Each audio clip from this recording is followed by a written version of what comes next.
तो एक लोटा पानी एक कलश में जल भर कर रख लीजिए और रात भर उसको रखे रहने दो। नवरात्र चल रहा है, उस कलश को रात भर रखकर सुबह सुबह उस कलश में एक बेलपत्र डालकर उस जल को नीम के पेड़ के नीचे 11 आम के जो पत्ते जिस डाली में लगे होते हैं वो डाली कोमल सी डाली 11 टुकड़े महाराज एक कच्चे सूत से लपेटकर 11 बार उसका भाग जब उसको लपेट लोगे इस तरह से इकट्ठा करके आगे का जो भाग है 11 बार कच्चा सूत लपेटने के बाद जो भाग पीछे का आगे का कोई भी हो उसको शहद में डुबा कर शिव जी को समर्पित कर दो। किस जगह पर रखना है? अशोक सुंदरी वाली जगह। अशोक सुंदरी की जगह जानते हो आप लोग, पहले भी आपको बताया है, आज फिर आपको वर्णन कर दें। जैसे ये गोल जलाधारी है, ये शिवलिंग रखा है, ये दो जहां से पानी बह रहा है बाबा के चरणारविंद, राइट में श्री गणेश जी का स्थान, लेफ्ट में कार्तिकेय का स्थान, बीच में अशोक सुंदरी की जगह। शंकर भगवान की 6 लड़कियां हैं। भगवान शंकर के 13 बच्चे, 13 बच्चों में से 6 लड़कियां, उस 6 लड़कियों में से एक लड़की का स्थान, भगवान शंकर की एक बेटी का स्थान, अशोक सुंदरी का स्थान सामने। पद्म पुराण में स्पष्ट किया यह स्थान अशोक सुंदरी का। शंकर भगवान की जलाधारी में पार्वती जी का हस्त कमल, ऊपर से जो एक एक बूंद पानी गिरता है, यह शंकर भगवान की 5 लड़कियों का स्थान है। जया, विषहरा, शामरी बारी, दौतली और देव। शंकर भगवान की 5 लड़कियां भगवान शंकर के मस्तक पे जल की धार गिरा रही हैं। बीच में जो अशोक सुंदरी का स्थान है महाराज, उस जगह पर शहद का मुख, जो शहद आपने भिंगोया है, उस शहद का मुख शंकर जी की ओर कर कर इसी चैत्र के महीने में, इन्हीं नवरात्रि में शंकर भगवान के उस अशोक सुंदरी की जगह पर शहद का भाग शिव जी की ओर रख दें। महाराज अगर घर में संपदा की कमी हो या कोई पैसा खा गया हो, रुपया नहीं दे रहा हो, पैसा अटक गया हो, तो उस शहद को शिव जी की ओर मुख कर कर उस आम के पल्लव की जो डंडी है उसको 11 डंडी को वहां रख दीजिए और उससे अपनी कामना कर कर आ जाइए।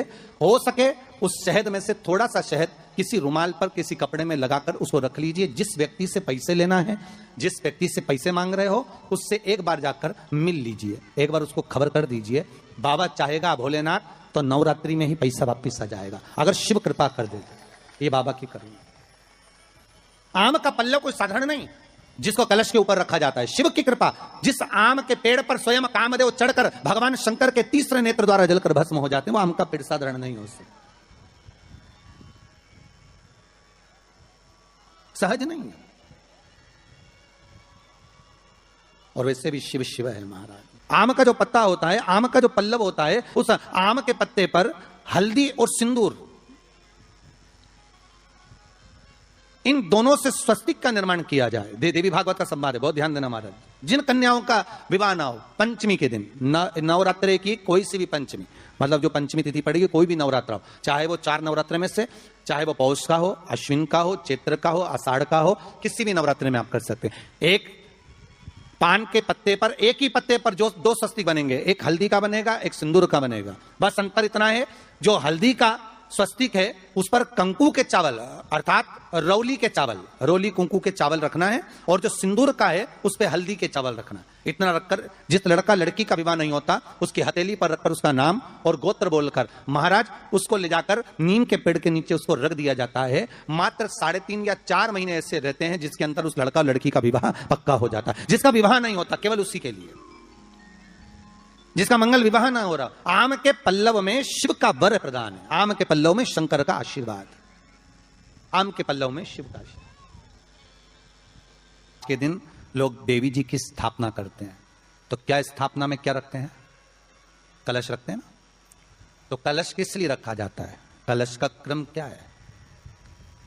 अपन ने अभी तक कथाओं में बहुत सुना शिव महापुराण में कि दिए का महत्व क्या है, अपन ने सुना दही का महत्व क्या है, जल का महत्व क्या है।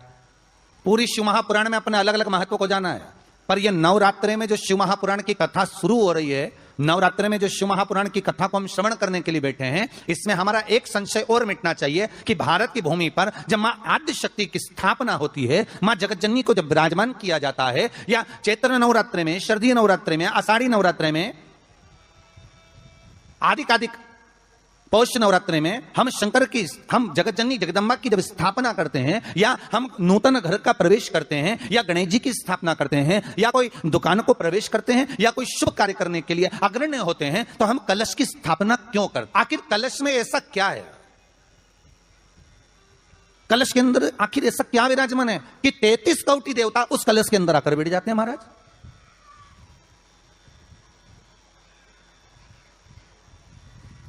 आप कोई यज्ञ करने जा रहे हो, आप कोई पोथी पुराण करने जा रहे हो, आप कोई अच्छा कार्य करने जा रहे हो, तो ब्राह्मण देवता कह देते कलश की स्थापना होगी, कलश की शोभा यात्रा निकलेगी, कलश यात्रा निकलेगी, कलश विराजमान होगा। और आज हर की पौड़ी पर, प्रयागराज में, या उज्जैनी में, नासिक में जो बड़े बड़े कुंभ के मेले होते, कुंभ का मतलब भी तो कलश से होता है। उसकी महत्वता क्यों है? उस कुंभ की, उस घड़े की महत्वता कहां से प्रकट हो गई? शिव महापुराण की कथा कहती है महाराज, भगवान ओघड़दानी शंकर स्वयं आद्य शक्ति जगदम्बा से कहते हैं कि जगदम्बा तू क्या चाहती है बोल। तो जगत जननी जगदम्बा कहती है कि जहां मैं हूं वहां शंकर है, ये आपने कह दिया, पर जहां शंकर है वहां पार्वती का होना जरूरी है। उसके लिए सिद्ध करने के लिए एक स्थान ऐसा बनाया जाए जहां पर शंकर विराजमान है और शंकर के साथ पार्वती विराजमान है। तो शिव जी ने कहा, पार्वती उसके लिए मैं तुझे एक सुंदर कलश का निर्माण कर देता हूं। कितना सुंदर लिखा है देवी भागवत के अंदर कि जहां कलश की स्थापना होती है उस जगह पर किसी देवताओं को बुलाने की जरूरत नहीं होती। 33 कोटि देवता उस जगह पर स्वतः विराजमान हो जाते हैं। स्वयं 33 कोटि देवता स्वयं वहां विराजमान। और कितनी महत्वता कलश की महाराज। आप लोगों से भी निवेदन है, क्षेत्रीय प्रतिपदा है आज, जिनके घर में ज्यादा रोग हो, बीमारी हो, ज्यादा तकलीफें आ रही हो, कष्ट बढ़ रहा हो, बीमारियां बढ़ रही हो, या भय लग रहा हो, डर लग रहा हो, हृदय चित्त में कहीं ना कहीं आपको भय का भान हो रहा हो, तो एक लोटा पानी, एक कलश में जल भर कर रख लीजिए और रात भर उसको रखे रहने दो। नवरात्र चल रहा है, उस कलश को रात भर रखकर सुबह सुबह उस कलश में एक बेलपत्र डालकर उस जल को नीम के पेड़ के नीचे, जहां चैत्री नवरात्रि में नीम के पेड़ के नीचे सारी विद्याएं, आद्य शक्तियां, सारी देवी उस नीम के पेड़ के नीचे विराजमान रहती हैं। उस कलश में एक बेलपत्र डालकर रात भर रखकर उस जल को पूरे घर में घुमाकर उस नीम के पेड़ के नीचे समर्पित कर दीजिए महाराज। घर में भय लगना बंद हो जाएगा, कोई बड़ी बीमारी आपको घेरेगी नहीं और उस बीमारी से, उस रोग से आप मुक्त रहेंगे।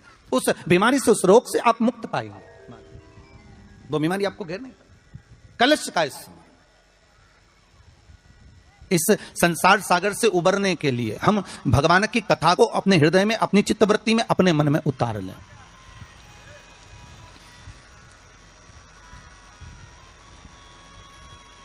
कलिकाल में बहुत सारे साधन है साहब भगवान को पाने के लिए। कोई कहता है कि तुम गंगा के घाट जाओ, कोई कहता है कि तीरथ जाओ, कोई कहता है कि मंदिर जाओ, कोई कहता है कि वहां जाओ, कोई कहता है कि आप बहुत समय तक कहीं सेवा क्रम में लग जाओ। कली काल में बहुत सारे साधन बता दिए कि आप साधना भी कर सकते हो, आप तप भी कर सकते हो, आप घंटों तक नेत्र बंद कर भगवान को रिझा भी सकते हो। साधन बहुत बना दिए। पर शिव महापुराण कहते हैं, रामचरितमानस में तुलसीदास जी ने लिखा कि कलयुग केवल नाम आधारा। तुलसीदास जी लिखते हैं कि कलयुग में केवल एक नाम की आधारशिला रख लीजिए। आप दूसरी आधारशिला में अगर डूब रहे हो, आप दूसरे भाव में डूब रहे हो कि भगवान मिलेगा, तो तुलसीदास जी कहते हैं केवल एक ही आधार बहुत भारी है कि कलयुग केवल नाम आधारा और सुमर सुमर नर उतरहि पारा। कलिकाल में एक नाम की आधारशिला हो और वो नाम परमात्मा का हो। जगत का नाम नहीं चाहिए हमें, संसार के नाम से हम नहीं तरने वाले हो।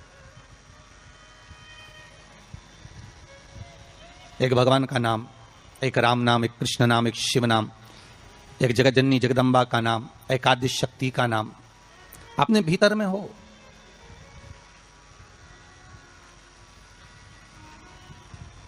और फिर जब उस परमात्मा का नाम हम इस हृदय चित्त से लेंगे, उस परमात्मा के नाम में जब हम डूबेंगे, तो उसका आनंद भी तो बहुत ध्यान देना महाराज।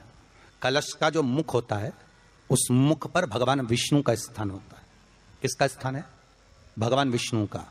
थोड़ा सा नीचे आओगे, जहां से कलश का मुख दबा हुआ होता है, वह जगह भगवान स्वयं शिव की होती है। किसकी जगह है? भगवान शंकर की। कलश का अग्रभाग, नीचे का भाग जहां से फैला हुआ होता है, वहां ब्रह्मा का आधिपत्य स्थापित होता है। फिर कलश का जो नीचे का भाग होता है वो भगवान शिव और शक्ति का स्थान होता है। कलश के बाहरी भाग में, जहां पर बाहर का हिस्सा होता है, उस कलश के बाहरी भाग में 33 कोटि देवताओं को भगवान शंकर ने लाकर विराजमान किया होता है। महाराज भगवान शंकर 33 कोटि देवताओं को निमंत्रण देकर उस कलश में विराजमान कर दिया। आप स्वर्ग जाएंगे ना जाएंगे इसका कोई गारंटी नहीं है। हम स्वर्ग जाएंगे ना जाएंगे इसकी भी कोई गारंटी नहीं है, ठीक है।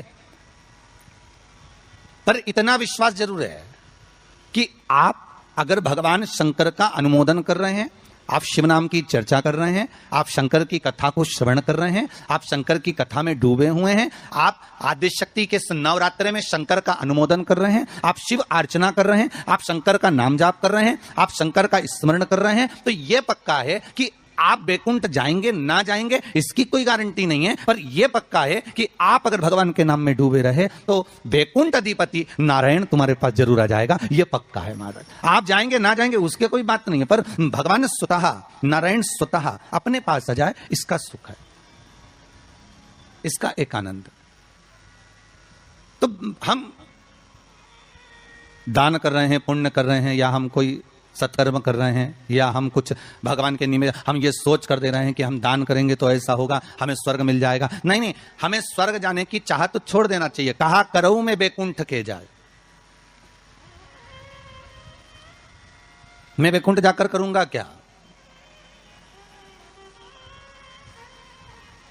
बैकुंठ की चाह इस मन को नहीं होना चाहिए। मन को तो यह चाह होना चाहिए कि मैं भगवान का इतना भजन कर लूं कि बैकुंठ का नाथ, बैकुंठ अधिपति स्वयं नारायण, कैलाश पर रहने वाले मेरे शंकर, द्वारका में रहने वाला मेरा कृष्ण, गौलोक में निवास करने वाला मेरा परमात्मा स्वतः दौड़कर मेरे पास आ जाए।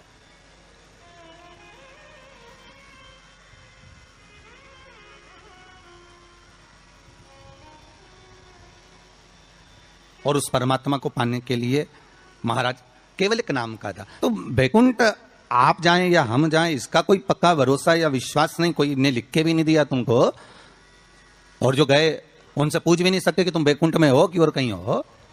कि किसी ने फोन लगाया था गए हुए व्यक्ति को कि तुम कहां बैकुंठ में बैठे हो कि कहां हो, तो कोई बताने वाला भी नहीं है कि बैकुंठ गया कि नहीं गया, ये कुछ बोल भी नहीं सकते। पर एक बात और है महाराज, एक बात और अग्नि पुराण में कहा है कि किसी के प्राण छूटने के बाद अगर दुनिया के लोग जब उसको लेकर जा रहे हो, दुनिया के लोग उसको लेकर जाते समय दुनिया के लोग अगर बात कर रहे हो कि हाँ बहुत अच्छा था साहब, भगवत भजन में डूबने वाला था, स्मरण करने वाला था, दान करने वाला था, पुण्य करने वाला था, सत्कर्म करने वाला था, भगवान की भक्ति में डूबने वाला था, अच्छा व्यक्ति था, तो अग्नि पुराण कहती है ये मान लो कि वो जीव ने बैकुंठ का भाग ग्रहण कर लिया, वो बैकुंठ चला गया। और अगर किसी के जाने के बाद लोग कह रहे हैं अरे भैया अच्छा हुआ मर गया, बहुत प्राण खाता था, बहुत तकलीफ देता था, बहुत कष्ट देता था, बहुत परेशान करता था, बहुत दुख देता था, तो समझो कि हाँ भैया वो फिर नरक ही गया होगा, क्योंकि वो दुनिया को भी कष्ट देता है। उसकी चित्तवृत्ति में, उसके मन में ये आ जाता है कि मैं कहीं ना कहीं किसी ना किसी रूप में बैकुंठ जाना चाहता हूं। तो शिव महापुराण की कथा कर रही है, बैकुंठ का भाग तुम्हारे भाव में नहीं आना चाहिए कि हम बैकुंठ जाएंगे और हम बैकुंठ जाने का प्रयास करेंगे। नहीं नहीं, हमें बैकुंठ नहीं जाना, हमें बैकुंठ अधिपति नारायण को यहां बुलवाना है, हमें भगवान विष्णु को अपने हृदय में, अपनी चित्तवृत्ति में, अपने मन में आमंत्रित करना है। और जब भाव होगा महाराज, निर्मल जब भाव होगा तो भगवान को मिलने में फिर देरी नहीं हो सकती महाराज। भगवान का चरित्र कह रहा है कि आपका हृदय जितना निर्मल होगा, आप निर्मल भाव से जितना भगवान की भक्ति को धारण करोगे, निर्मल भाव से आप जितना भगवान का भजन करोगे, निर्मल भाव से आप जितना भगवान को रिझाने का प्रयास करोगे, भगवान उतनी जल्दी प्राप्त हो जाए।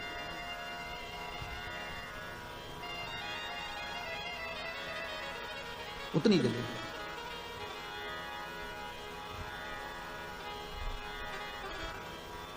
भाव कह रहा है महाराज कि ये जो भगवान ने जिभ्या हमको दी है, ये केवल इस कली काल से उबरने का एक साधन दिया है। इस कली काल से उबरने का एक साधन,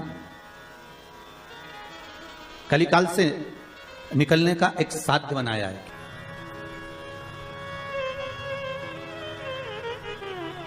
एक बार आद्य शक्ति मां जगतजननी जगदम्बा दुर्गा भवानी भगवान शंकर के पास जाती हैं और भगवान शिव से मां जगतजननी दुर्गा भवानी ने एक बात कही कि प्रभु सुनिए, मैं जहां जहां पर हूं, मां जगदम्बा कह रही है कि मैं जहां जहां पर हूं प्रभु आप वहां वहां पर हो ना। शंकर जी बोले बिल्कुल, जहां शक्ति है वहां शिव है, मैं वहां पर हूं।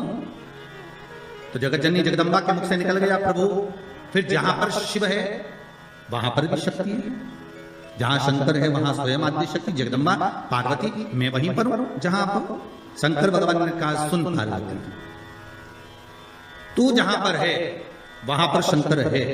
मैं विश्वास रखकर इस वचन को निश्चित कर देता हूं कि जहां पार्वती है वहां शंकर है।